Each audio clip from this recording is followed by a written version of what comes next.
Meanwhile, the US State Department continues to strongly despise the military ouster in Myanmar and has extended complete support for the mass demonstrations. This after new military rulers signaled their intention to crack down on opponents of their takeover. Let's listen in. Stand with the people of Burma, support their right to assemble peacefully, including to protest peacefully in support of the democratically elected government, and the right to freedom of expression, including the freedom to seek, to receive, to impart information both online and offline. We're, of course, very concerned about the military's recent announcement restricting public gatherings. The United States is concerned about an order from the Myanmar military rulers restricting public gatherings, citizens' right to protest. And the United States, in return, has decided to move quickly to form its response to the military takeover. Right after the takeover, the U.S. State Department tried to meet the deposed civilian leader, Suu Kyi, but their requests were repeatedly denied.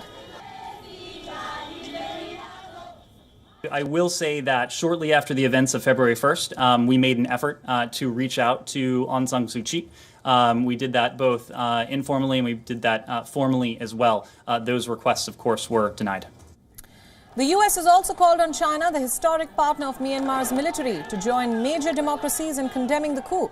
Remember, President Joe Biden has threatened new sanctions against Myanmar unless the military regime relinquishes power.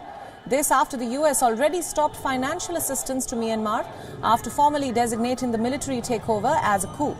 Meanwhile, the European Union and Britain have stepped up efforts to address the takeover that took place last week. They have asked the United Nations Human Rights Council to hold a special session in response to the ongoing political crisis and the rapidly deteriorating human rights situation in Myanmar.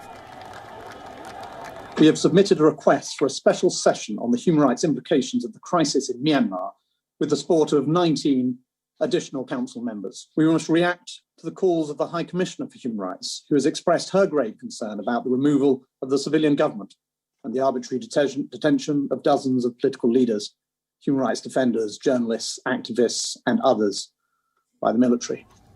He said that the motion had the support of an additional 19 of the Council's 47 members.